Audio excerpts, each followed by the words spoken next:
Tadi Kak Puji, menurut saya Kak Puji itu salah satu suhu di Mahanaim ya saudara. Membawa kita untuk lebih lagi menginginkan yang di roh ya saudara. Saya bersyukur ada di Mahanaim, ini salah satu tempat pelatihan menurut saya divine superhero ya. Kita nggak pernah terus di satu tempat yang sama, tapi terus dibawa makin tinggi, sekarang kita harus mengendalikan semesta saudara ya. Mungkin juga karena pengangkatan semakin dekat, jadi kita sudah harus mengendalikan semesta. Tapi hari ini saya mau coba sharing tentang jembatannya ya, antara yang di jiwa dengan yang di roh. Mungkin ada hubungannya sedikit dengan yang Ibu Lydia kemarin Sabtu lalu sampaikan ya, tentang apa ya, glorious pokoknya tentang mental health ya, karena ya itu betul banget ya, itu yang sangat banyak hari-hari ini terutama sejak generasi Z berikutnya. Tapi kita pasti generasi yang menang.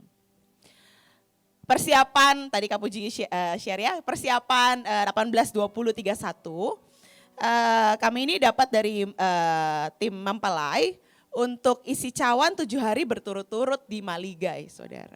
Ya. Dan hari pertama waktu Tuhan bicara itu hadiratnya kuat dan saya berharap dia akan, karena dia bilang dia mau bawa kita masuk gerbang satu demi satu setiap hari. Jadi saya berharap dia akan datang dengan sangat kuat seperti setiap gerbang. Tapi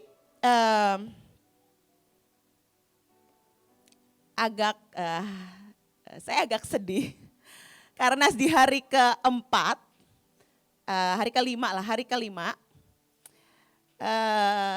banyak dari kami ini nggak bisa masuk sampai gerbang keempat. Jadi Tuhan itu bawa dari gerbang 1 sampai gerbang berikutnya, lalu yang gerbang keempat ini banyak yang nggak bisa masuk gitu. Sehingga terus saya ingat waktu kita latihan bareng dengan Ibu, 7 gerbang kan awalnya, terus Ibu bilangin, Nen 4 gerbang aja. Tadinya saya masih nawar, saya gini, Bu dirapel aja ya, masa kita cuma dapat 4 gerbang. Tapi waktu kita isi cawan dan banyak dari pasukan, jemaat itu nggak bisa masuk gerbang keempat tuh, saya begini, aduh apa jangan-jangan saya bilang ke coach, apa jangan-jangan kita 4 gerbang aja ya, tapi gimana ya, Tuhan sediain 7 gerbang, ya kita doa lagi lah saudara ya. Boleh minta PPT-nya. Ini spoil alert sedikit buat tanggal 20-31 saudara ya. Level up my heart Lord. Tuhan tadi upgrade kita dalam karunia, dalam roh ya saudara, yang radiasinya kata Kak Puji sampai 10 tahun ke depan. Berarti sampai kita benar-benar diangkat di awan-awan, kita akan radiasi rohnya makin besar saudara ya. Mungkin kalau sebelumnya seperti tadi Kak Puji bilang, kita pergi ke negara baru kita benar-benar bisa duduki, kuasai ke tempat tinggi dan lain sebagainya. Mungkin hari ini kalau radiasi kita udah lebih besar, kita belum nyampe, kita di sini, kita sudah bisa kuasai ya. Jadi begitu kita nyampe sana, langsung roh-roh di sana tahu, oh ini ada penguasa, saya nggak bisa ngapa-ngapain. Jadi kita selesaikan dengan sangat cepat. Cuma ada hal-hal yang kita perlu level up juga di jiwa. Yaitu apa? Daya tahan hati. Boleh next. Nah ini ada spill dikit 7 gerbang ya. Kemarin waktu kami berdoa sekian waktu yang lalu persiapkan, Tuhan itu perlihatkan tiba-tiba tentang 7 gerbang ini. Dan tadinya saya pikir itu 7 gerbang yang sejajar yang kita akan masuk, setiap orang pilih. Atau setiap orang rindunya masuk di mana. Tapi ternyata waktu kita mulai isi cawan dan terus isi cawan, Tuhan bilang enggak, ini 7 level. Kalau kamu gak masuk di 1, kamu gak bisa masuk ke 2, ke 3, ke 4 dan seterusnya. Dan waktu kami mulai isi cawan, yang pertama itu gerbang pemulihan, nanti saya gak akan jelaskan detail, nanti di tanggal 31 ya saudara ya. Nanti saudara datang tanggal 31 jadi saudara dapat penjelasannya saudara ya. Yang pertama gerbang pemulihan dan banyak orang bisa masuk ya. Kita tahu semua orang sangat butuh dipulihkan. Kalau bisa setiap hari dipulihkan, ada istilahnya di generasi ini adalah healing saudara ya. Kalau bisa healing setiap hari saudara. Itu semua orang bisa masuk. Tapi yang gerbang kedua itu gerbang kemurnian, bagaimana kita bisa kenal hati kita. Dan kita bisa menghadap Tuhan benar-benar dengan siapa hati kita sesungguhnya. Atau kita sekian tahun yang lalu diajarin tentang yang namanya true self. Atau kita diajarin kemarin kita buat yang namanya penetapan, seragam penetapan, baju penetapan. Tentang mengenal core diri kita. Tapi setelah itu yang ketiga, Tuhan itu bilang ini secret place yang pertama, masuk ke gerbang taman Tuhan. Nah sampai sini banyak orang bisa masuk, ya, banyak orang bisa masuk menikmati, banyak orang bisa mulai, walaupun ada yang di pinggir, ada yang udah lebih dalam, tapi banyak orang masih bisa masuk di sini.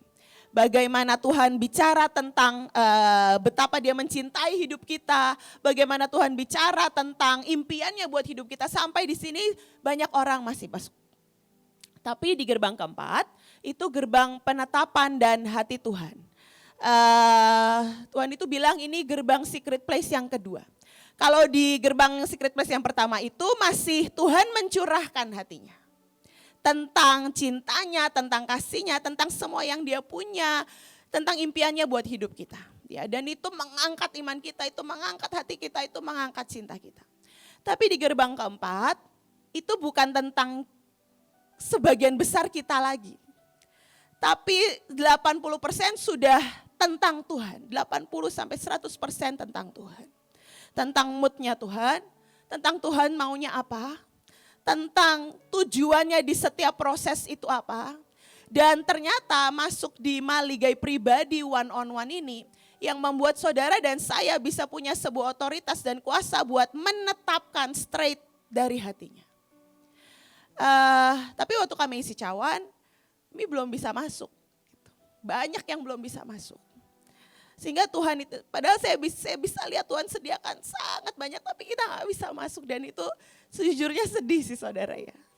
Karena Tuhan bilang, ya ini keadaan banyak orang. Dan saya tanya, Tuhan ini bagaimana? Bagaimana supaya kita bisa masuk? Karena masih ada 3 gerbang lagi saudara. Gerbang senjata dan otoritas.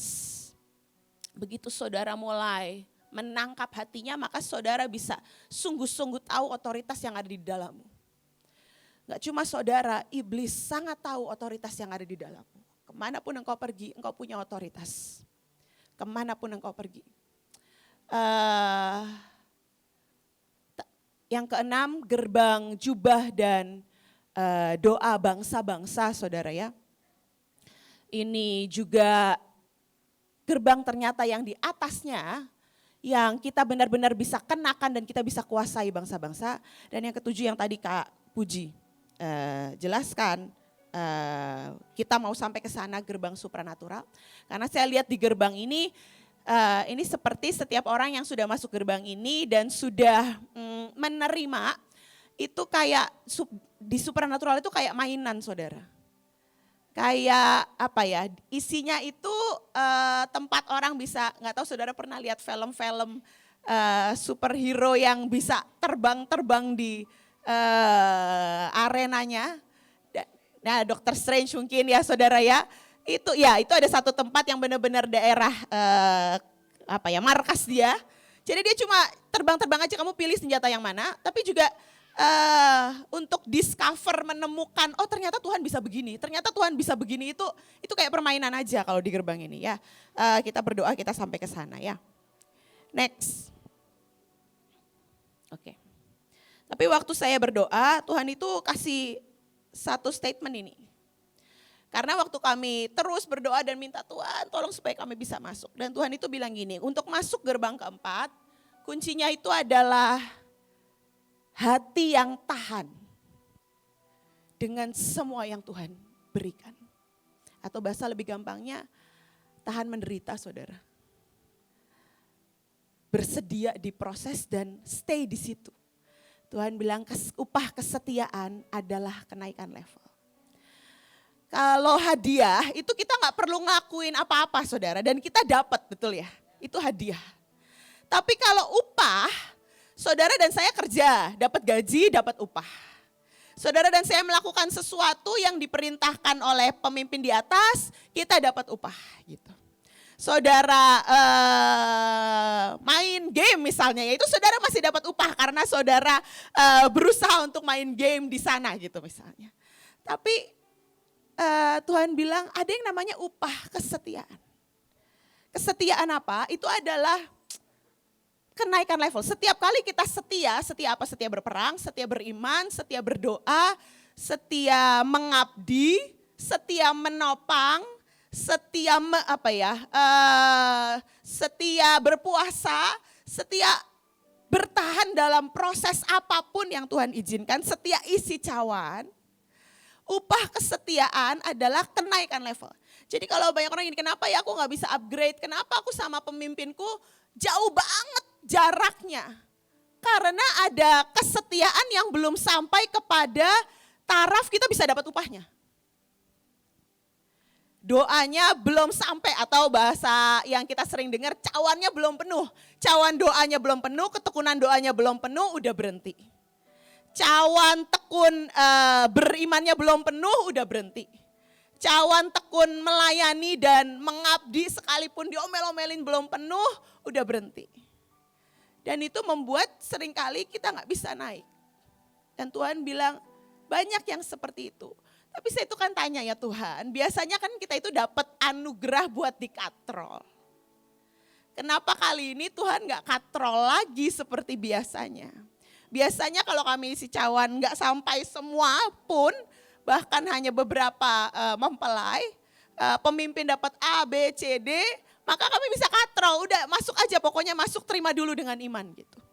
Tapi kenapa sekarang nggak bisa? Dan Tuhan bilang, karena zaman sudah berbeda nak. Zaman sudah berbeda.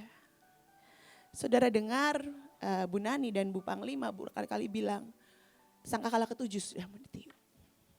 Zaman sudah beda. Pengangkatan berarti lebih dekat, betul ya saudara ya? Karena sangkakala ketujuh sudah ditiup. Dan saudara sekian tahun yang lalu sudah pernah dengar khotbah ada yang namanya syarat pengangkatan.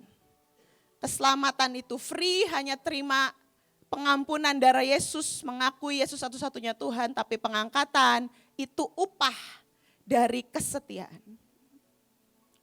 Dan untuk itu Tuhan bilang, aku sangat ingin semua anakku diangkat. Walaupun tetap nanti saudara saya akan cerita ada jaminan yang Tuhan beri. Tapi mari saya berdoa, hati saya dan semua kita di sini, Tuhan bisa bicara ya. Next. Daya tahan hati itu perlu dilatih saudara. Watchman Nee pernah tulis buku tentang kekuatan laten sukma. Ya, beliau salah satu jenderal ajaib dan sudah di surga hari ini orangnya. Tapi berkali-kali di Alkitab juga sampai Paulus dan beberapa murid Yesus berkata, engkau harus sampai kepada yang namanya tekun menderita. Kenapa? Karena kami kemarin baru ngobrol-ngobrol sama Bapak Firman ya. Dulu tuh ada lagu sekolah minggu yang katanya ini lagu sekolah minggu ngeri banget. Gimana lagunya? Mengikut Yesus sekalipun jatuh dipukuli orang, tapi Yesus banggaku apa gitu deh pokoknya. Terus ya saya aja nggak tahu, dia yang tahu lagu sekolah minggunya. Walaupun jatuh dipukuli orang gitu. Nah itu lagu sekolah minggu saudara. Dan dia bilang gini, ya ampun ini lagu sekolah minggu mengajari orang bertahan jadi martir katanya. Kok bisa ya ada lagu sekolah minggu kayak begini. Terus kami lagi ngobrol-ngobrol, saya bilang gini, iya mungkin karena zaman sekian puluh tahun yang lalu orang mengikuti Yesus tahu. Kalau ikut Yesus ya saya harus pukul salib, udah itu harga mati. Kalau ikut Yesus mungkin saya dijauhin keluarga saya.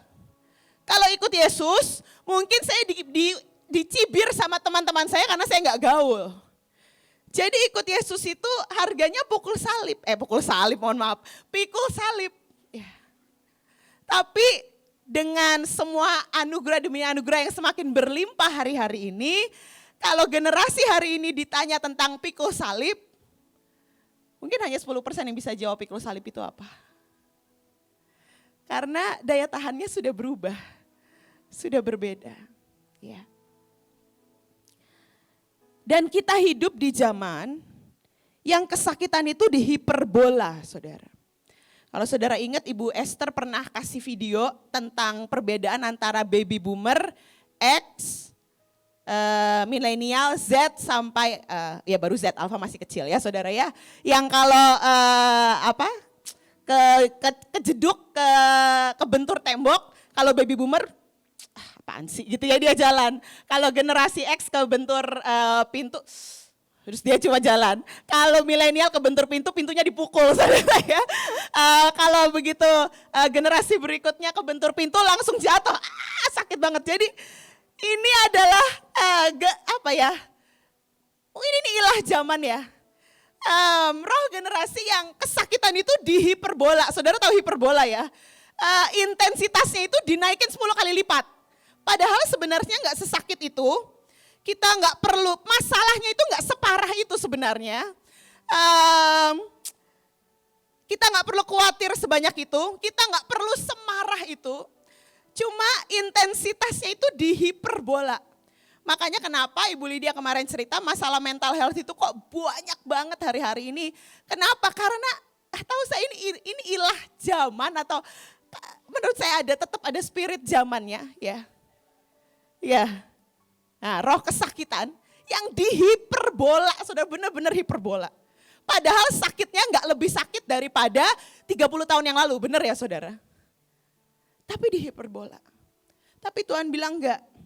Kita generasi yang beda. Kita tidak ada di bawah roh zaman ini, enggak. Kita mengalahkan roh zaman ini. Jadi daya tahan kita sangat perlu dilatih. Salah satunya apa? Ya udah terima aja. Saya ngobrol dengan beberapa anak muda. Dan saya bilang gini, sudahlah sampai kapanpun kamu harus terima. Bahwa berani mencintai artinya berani terluka. Udah, itu gak bisa dihindari. Dan sampai kapanpun kamu harus terima bahwa akan ada orang-orang di dunia ini yang terdekat terutama yang menyakitimu. Sadar atau tidak sadar. Dan seringkali mereka gak sadar kok. Makin mereka sayang dengan kita, seringkali mereka gak sadar mereka menyakiti.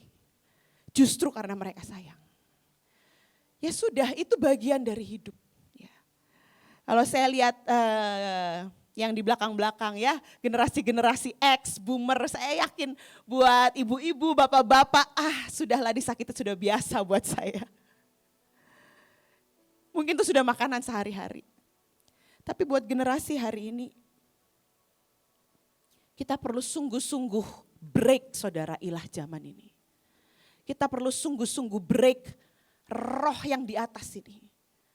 Supaya generasi ini di dalam kendali kita karena kita penguasa dunia dan semesta. Generasi ini akan berkata gak ada satupun masalah yang akan break saya. Saya gak akan bisa dipatahkan oleh apapun. Saya gak akan bisa dihancurkan oleh apapun.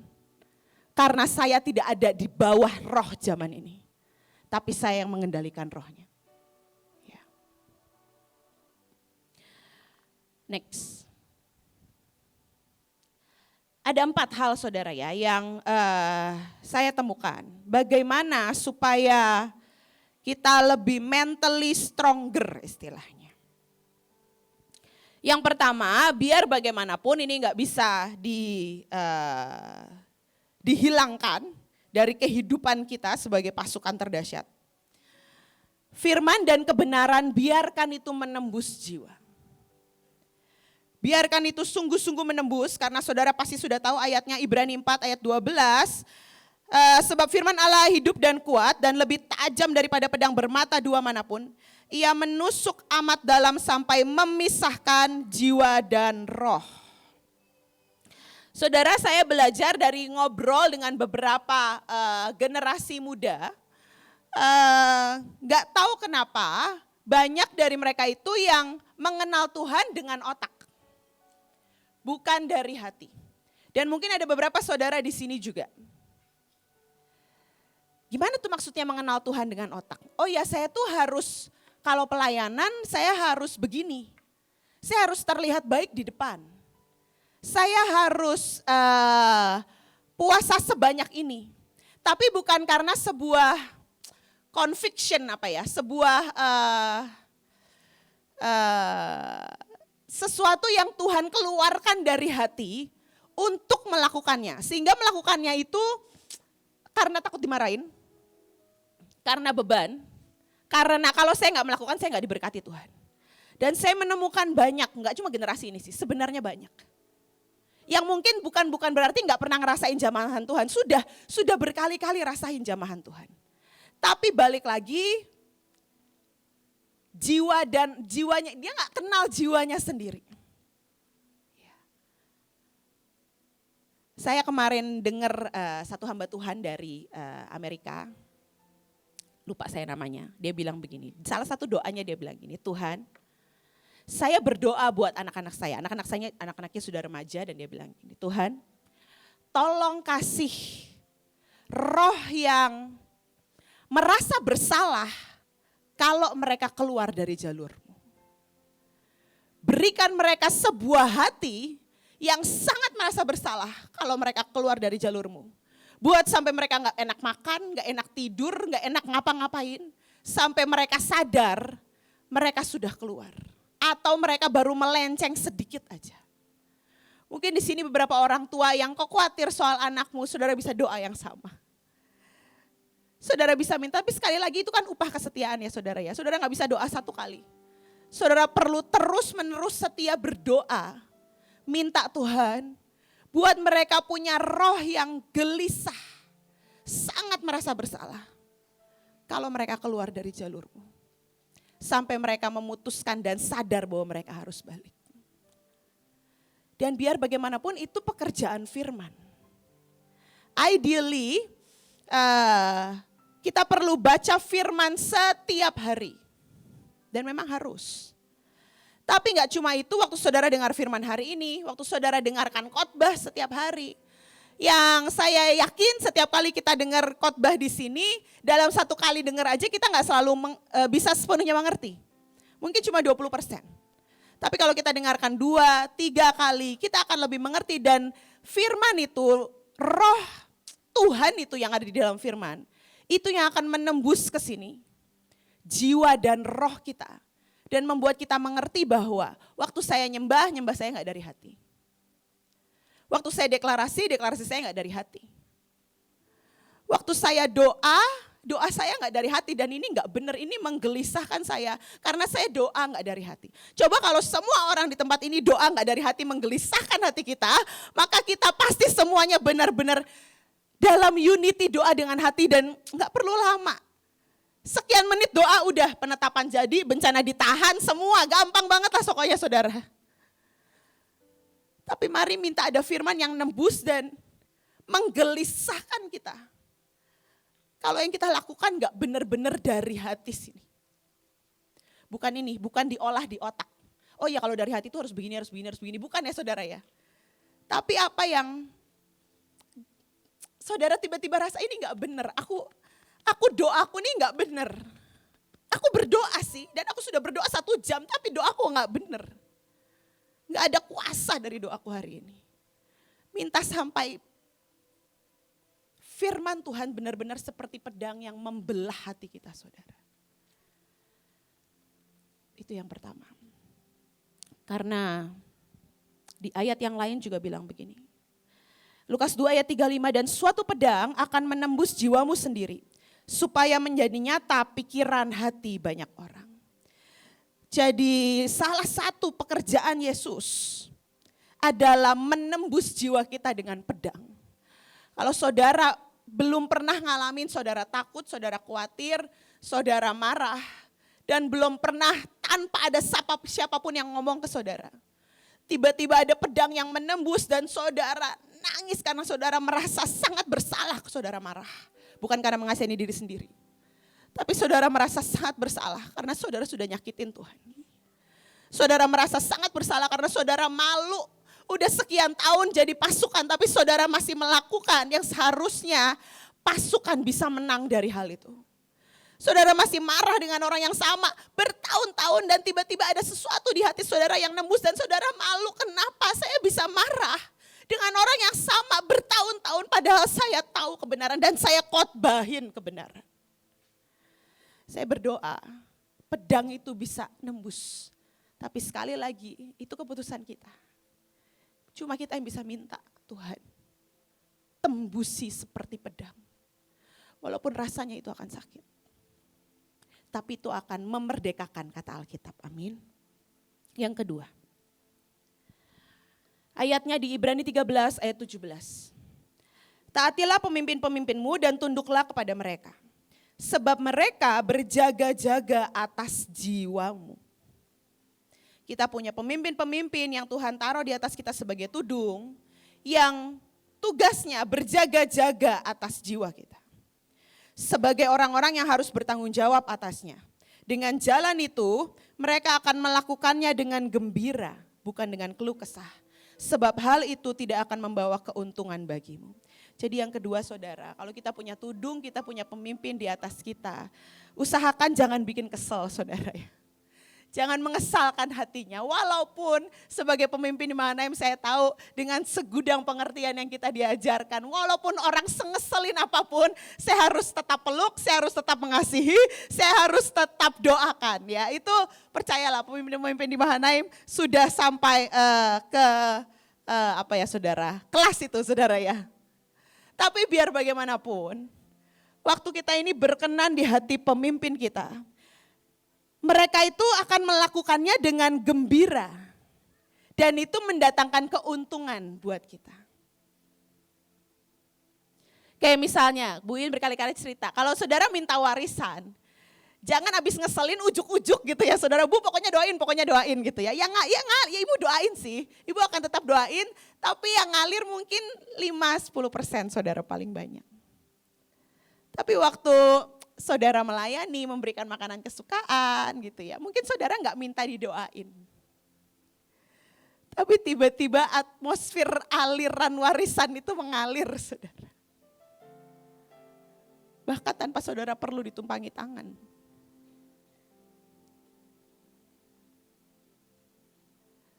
Biar gimana ini melatih daya tahan hati.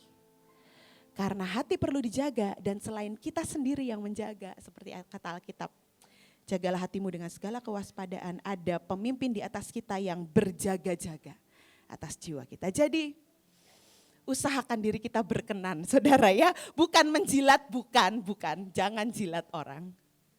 Tapi usahakan dirimu berkenan karena engkau tahu itu yang Tuhan suka. Bukan karena engkau cuma mau buat dia senang. Tapi karena engkau tahu ada jalur destiny dalam hidupmu yang gak akan selesai kalau engkau gak minta warisan dari dia. Kalau engkau gak dapat warisan itu. Ya. Next yang ketiga. Ulangan 4 ayat 29, dan baru di sana engkau mencari Tuhan Allahmu. Dan menemukannya asal engkau menanyakan dia dengan segenap hatimu. Dan dengan segenap jiwamu. Ayatnya bilang asal engkau menanyakan dia dengan segenap hatimu. Kita akan temukan dia, kita akan temukan problem apa di hati kita yang perlu diberesin supaya kita bisa masuk gerbang selanjutnya. Supaya kita bisa terima karunia yang besar, supaya kita bisa dijamin sampai kekekalan, sampai akhir, sampai pengangkatan tidak jatuh, tidak terkapar. Tapi kita akan menemukan dia kalau kita menanyakan dia. Menemukan dia kalau kita menanyakan dia. Mau tidak mau, suka tidak suka. Saudara dan saya harus belajar dengar suara Tuhan. Harus saudara, kudu mesti dengar suara Tuhan. Ya. Tapi itu juga latihan. Dan banyak orang itu kalau nanya ke saya, banyak itu mencari jawaban Tuhan dengan nunggu aja. Doa jarang, nanya jarang, ngajak ngobrol Tuhan jarang, tapi nunggu Tuhan ngomong. Enggak bisa saudara. Itu hanya 5%. Pernah enggak? Kita lagi enggak ngobrol sama Tuhan, tiba-tiba Tuhan datengin kita dan ngomong, pernah pasti. Saya berkali-kali di mall, gak lagi ngobrol sama Tuhan, boro-boro di mall kagak doa, tiba-tiba Tuhan ngomong. Di mobil lagi gak ngomongin itu, tiba-tiba Tuhan ngomong. Tapi Atau di toilet lebih sering lagi saudara ya. Siapa yang pernah ngalamin di toilet? Sering banget ya. Sering banget di toilet sambil mandi, sambil merenung saudara ya. Itu Tuhan paling sering ya. Tapi kebanyakan 95% dia akan bicara ketika engkau menanyakan dia. Dia akan bicara kalau saya gini, tiba-tiba saya tarik napas, kalau saya lagi banyak yang saya harus pikirin, saya tarik napas, saya gini, Tuhan, hatimu mau apa? Atau kadang bangun tidur pun dia gak langsung ngomong, kecuali saya gini, Tuhan, ngantuk banget sini, tapi selamat pagi.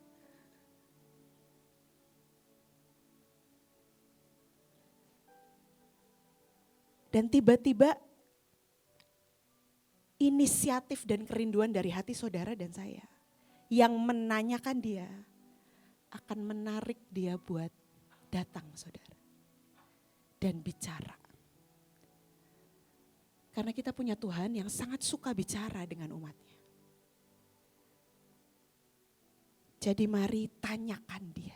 Ya, yang belum terbiasa menanyakan, tanyakan. Saya udah nanyain kemarin belum dijawab, tanyain lagi besok. Tanyain lagi hari ini, tanyain lagi besok, tanyain lagi, tanyain setiap hari.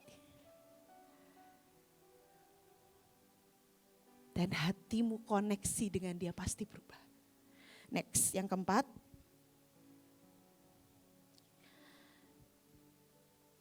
Biarkan jiwa kita diperkuat ya. Let your soul be strengthened. Amsal 27 ayat 9, minyak dan wangi-wangian menyukakan hati. Tetapi penderitaan merobek jiwa. Saudara di level manapun perjalanan kita dengan Tuhan. Bahkan sampai level jenderal-jenderal pemimpin pun. Pasti ada hal-hal yang akan Tuhan biarkan musim demi musim menggores jiwa. Kenapa? Supaya dia bisa masuk makin dalam, makin dalam, makin dalam, makin dalam. Karena layer hati kita itu banyak saudara. Kulit kita aja layernya ada 7. Kulit nih saudara ya, belum organ dalam. Kulit kita aja layernya ada 7. Untuk nembusin ke dalam butuh lewat 7 layer. 7 lapisan, apalagi hati kita. Ada hal-hal dalam hidup ini yang Tuhan izinkan akan merobek dan kita akan lewati yang namanya siklus luka, sadar, sembuh, level up. Itu kalau sembuh saudara ya. Kalau enggak sadar, luka, tidak sadar, kecewa. Nah itu kalau enggak sadar. Tapi kalau sadar enggak sembuh, luka, sadar, remedial. Tapi kalau misalnya sembuh, luka, sadar, sembuh, naik tingkat, level up. Luka, sadar, sembuh, naik tingkat, level up. Tapi sekali lagi daya tahan hati bisa dilatih. Ada yang awal terluka, hatinya itu perlu disembuhkan 3 bulan. Setelah sembuh dan level up, daya tahan hatinya bertambah.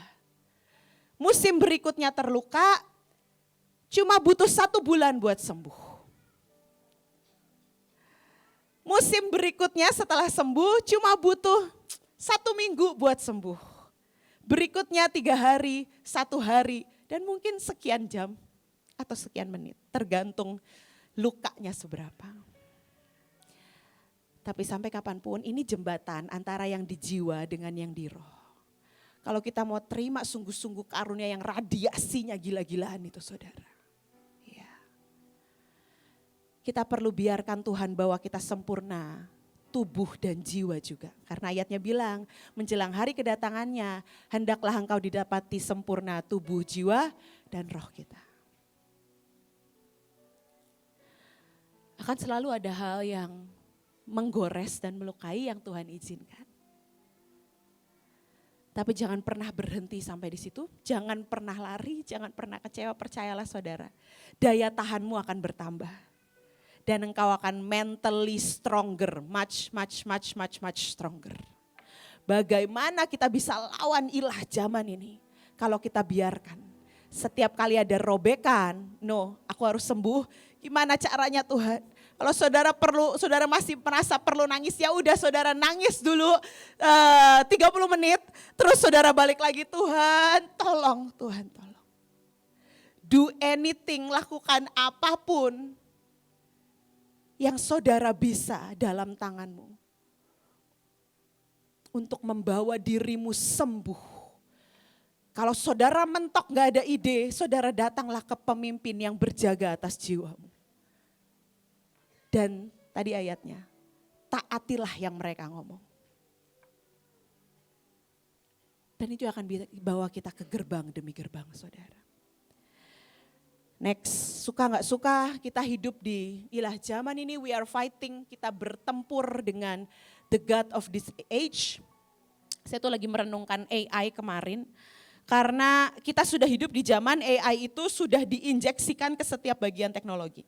Kalau saudara mungkin nggak main chat GPT, mungkin saudara nggak main GPT yang lain AI saudara ya. Tapi saudara punya WhatsApp, siapa di sini punya WhatsApp? Oke, di WhatsApp sudah ada AI-nya saudara. Semuanya. Sudah ada sendiri, bahkan di HP kalau saudara beli HP baru, maka sudah terinstall AI-nya. Terus kan saya merenung AI itu kan artificial intelligence, dari mana sih itu sebenarnya? Terus ya saya kaget sih, tapi ya enggak juga. Tapi salah satunya karena saya cari sejarah AI kan. Dia bilang sebenarnya itu udah dari zaman Yunani. Mereka sudah ingin membuat robot yang bisa melakukan apapun seperti manusia. Itu dari zaman Yunani. Terus saya ingat, oh iya ya, siapa?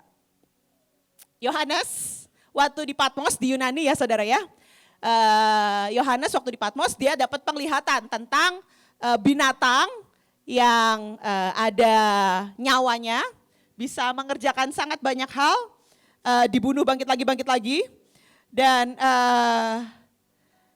dia punya bilangan nama saudara.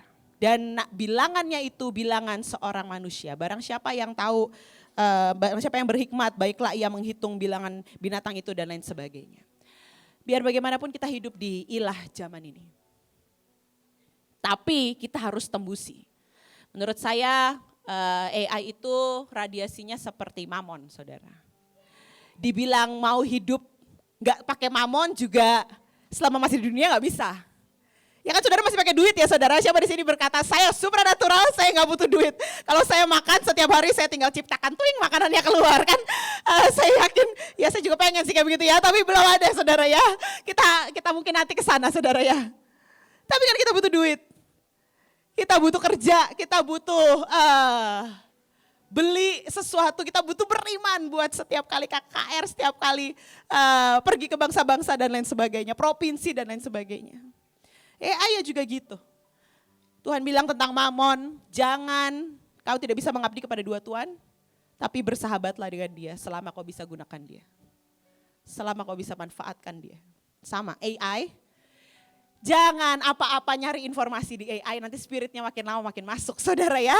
Tapi gunakanlah dia buat keuntunganmu. Yang menguntungkan kerajaan surga juga. Menurut saya radiasinya seperti itu. Dan kalau saudara ingat di Wahyu juga ada, saya baru ngeh ya saudara ya. Ayatnya bilang begini, tanda itu akan ditaruh di dahi dan di tangan, betul ya saudara? Kalau nggak ada maka nggak bisa jual beli. Dan dari dulu kita gini, chip ya betul, itu satu pentafsiran atau satu pengertian, itu chip ada beberapa orang memang sudah ditanam. Ya di beberapa negara bahkan di Indonesia ada beberapa perusahaan secret itu sudah ditanam saudara ya. Chip di dalam tubuhnya dan katanya vaksin yang kita tahan terus ini nggak boleh saudara ya. Tapi mereka merencanakan bahwa vaksinnya itu akan bentuk benar-benar chip yang ditanam aja. Dan itu bisa diprogram aja vaksinnya, nggak usah suntik-suntik lagi. Tapi saya baru ngeh, oh iya ya, artificial intelligence. Intelligence itu kecerdasan, itu di dahi, di sini di otak kita. Tangan, artificial artinya buatan tangan manusia. So ini loh spirit yang di kitab Wahyu ini, yang kita harus tembusi, tapi karena radiasinya menembusi kemana-mana, saudara ya, tetap biar bagaimanapun dari hati ini harus ada pedang yang keluar setiap kali AI-nya sudah di luar batas. Dan gak bisa kalau gak dengan firman, dengan lewati proses, dengan lewati hati disayat tapi memutuskan sembuh. Dan dengan minta Tuhan, gelisahkan hatiku kalau aku keluar dari jalan.